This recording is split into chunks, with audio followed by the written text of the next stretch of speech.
Palagay mo anong sekreto? Ba't kayo nagtagal ni Coco ng ganito? Ano po pareho kami ng values. Pareho kaming makalola. Parang ang priority namin, family talaga. Ang dami rin namin ng pagkakasunduan. Kasi pareho nga po kami nung gusto naming mangyari sa buhay. At hindi lang po sa amin, kundi sa buong family. Sabi ko sa kanya, ikaw yung totoong epitome ng family-oriented. Kasi hindi lang yung sa magiging family, kundi sa family niya talaga. Lahat naka-ready, lahat maayos. Ganun siya kamapagmahal. Ang term ko nga sa kanya, knight in shining armor ko. Kasi nung time na down po ako, na pwedeng maraming mangyari sa akin, parang siya ngayon naging compass ko. Parang lagi ko kasi pinagpipray po nun kay Lord. Lord, sabi ko, pagod na ako, lost ako, hindi ko alam kung anong gusto kong gawin for myself. Alam ko kung anong gusto kong gawin for my family.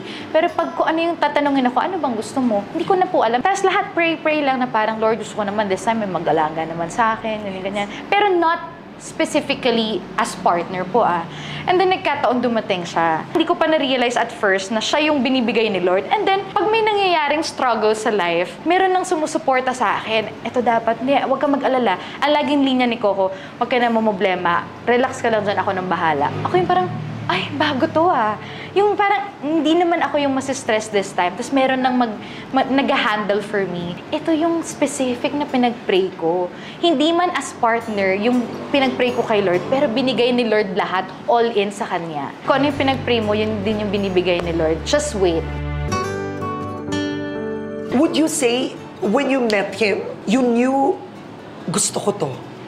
Hindi, ang funny po, hindi, yung ano namin ni Coco, hindi ko siya type at first. Gwapo si Coco, Gwapo. Nung na-meet ko siya, nung in-interview ko, gwapo talaga. Yes, pero kasi po, hindi po ako talaga maano rin sa looks. So at first, yung looks, hindi ko napapansin. Pero nung nakilala ko siya, nagka-work po kami, hindi pa ABS Ibang channel pa, nagsa-sideline kami. Pangarap kong jackpot po. Pay after kasi yon. So pareho kaming rumaraket, doon kami nag-meet. Tapos na-amaze ako sa kanya kung paano niya alagaan si Lola. Parang siya lang yung gumawa nun kay Lola. Yung iba parang... Wait, Lola mo? Lola ko po. Wow! Lola ko, kasi si Lola talaga kasama ko po ever since. So yun, medyo mas nakilala ko talaga siya nung time na yun. Doon ako na-in love. At paano kanya niligawan? Ako, paano yung kwento namin? I wanna know. Paano ba?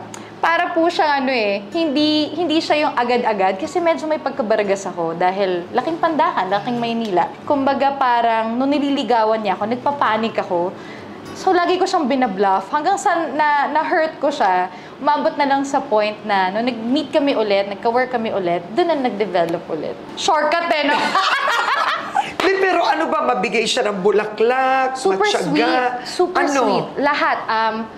Pag-uwi ko sa bahay, may dog na kasi nagulat ako. Sabi ko, ba't may aso? Ba't ako binigyan na aso? Nakukwento ko pala sa taping na, nga, ang cute ng aso, ganyan. So, masyado siyang attentive. Thoughtful and attentive. Thoughtful, sobra. So, parang every time din na may pupuntahan siya or whatsoever, basta lagi ka na maaalala. Lahat ng gestures po niya talaga. Talagang alaga ka. Sanay kasi akong ang nag-aalaga sa family. So, parang with him, baliktad naman. And palagay mo, what does Coco love about you? Siguro po yung personality ko siguro. Kasi pag nag-usap naman po kami up to now, kasi mag-best friend na talaga kami. And we can say, we can last for how many days, weeks, months, nang hindi lumalabas. Basta kami, may bonding, like coffee in the morning and all. Ganun lang, super happy na kami. Lagi ko sinasabi sa kanya, you're the leader.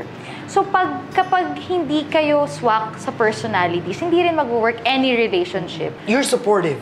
Yes. And he is also, nagulat po ako kasi I thought nga, syempre sanay ako na parang pag ang lalaki ganito, tapos ang babae lang taga-support, sa kanya lahat binago niya yun. Ang secretive niyo for so long. Many women won't last that. How did you do it? At first, syempre medyo na hindi ako sanay. Pero realizing yung naging setup namin, choice po namin yun, naging choice namin yung both. Na parang tahimik kami. Walang outside factor na nagiging problema namin. Kasi ang importante, kami as couple. Hindi ko na-feel rin yung journey na parang ganun. Kasi nga, sobrang alaga ni Coco. So parang yung outside factor na wala talaga. Kumbaga yung parang pag in love ka, di ba, may, ang term nila tapa-oo. Para talaga ako may ganun. Yung parang, okay, I'm good, I'm happy. Ganun. And talagang super in love ka noon pa. Yes. Ganun ang ano. At buti na lang up to now. Oo, up to now.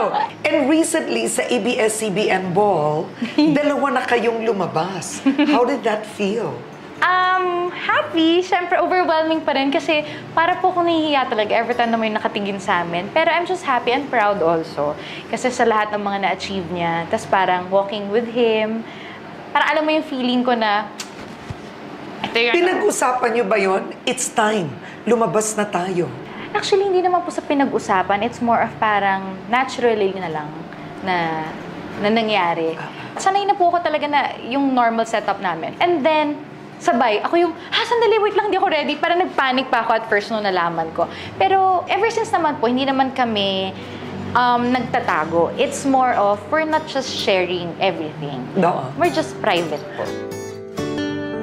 Munti ka na ba kayong nagkahiwalay? Sa relationship naman po siguro parang I think normal naman na may hindi pagkakaunawaan.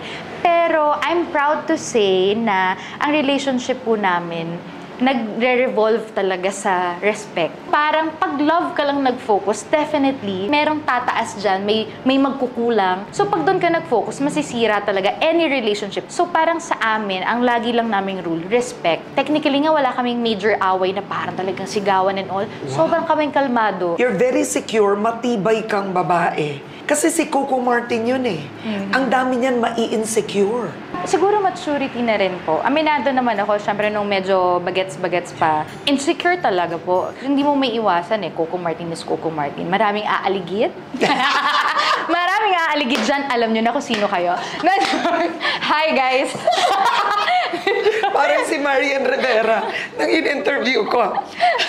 Kasi marami po talaga. Pero kasi, I'm just very lucky na ibang values ni Coco. Si Coco ang nag-secure sa akin. Marami po nag-a-advise sa akin na dapat alam mo yung self-worth mo, para ganito, para ganyan. Ang hirap po isipin yun kapag hindi mo rin alam sa sarili mo nga self-worth mo. So si Coco yung nagpa-secure sa akin na parang, nga naman, ba't nga ba ako mag-ano? Kung siya, trabaho, uwi. Trabaho, uwi. Tapos lahat naman ng bagay kinukwento niya sa akin. Talaga mag-best friends kami. So, parang wala na rin akong ikaka-worry. So, sila na yung dapat mag-worry. Hi, girls! Sila yung dapat mag-worry. Do you both want kids? Yes, of course po. And ano naman yun eh. Yan naman ang happiness sa buhay. Ang family life. Ito, alam mo naman ng mga netizens, ang biro nila sa social media, anak niyo daw ni Coco, si Zia doon sa Saving Grace. Have you ever addressed that? Actually, hindi pa po ako natatanong din kasi si Zia, kasi pag tinignan mo talaga, ka-feature talaga ni Coco. So even kami, pag nag-uusap kami, talaga mapagkahanga lang anak natin yan kasi nga kamukha. Pero nakakaawa naman kay tita. Bago pa lang sila sa industry po natin. Naranasan na nila, no? Yes, bigla. Yung intriga. Pero happy po si Zia kasi nga, ang biro namin, naku, pag iuwi na kita. Sabi niya, sige po, sama po ako. So, parang iba rin po yung relationship namin ni Zia. Nung time na news yun, proud pa siya. Ate, nakita mo po yung yung nasa Instagram. Sabi nila, anak mo daw ako. So, happy siya. So, natutuwa rin naman po ako. Pero yun nga po, hindi po namin sa anak. May mga magulang po ang batang si Zia. Grabe ang netizens. Ibang level ng conspiracy theory. And that's what you avoided. Na-experience ko po with my mom pa lang, di ba? Hindi pa nga po nila totally nakikilala at nami-meet yung mom ko. Pero ang dami ng comments, ang dami ng hurtful messages. Ang naging mindset ko po talaga ever since nung nag-start na talaga ako sa industry. Na-enjoy ko lang yung private life. Meron akong mga bagay na hindi ko naman din kailangan i-share. Naging benefit po namin yun eh. At ngayon, lagi ko rin pinagpapasalamat. Kasi nga, importante po sa amin ang buhay namin, ang family life namin and all. Kung ano man yung hindi namin sinishare, hindi dahil sa ayaw lang namin i-share. We're just protecting kung ano yung happiness na meron ka.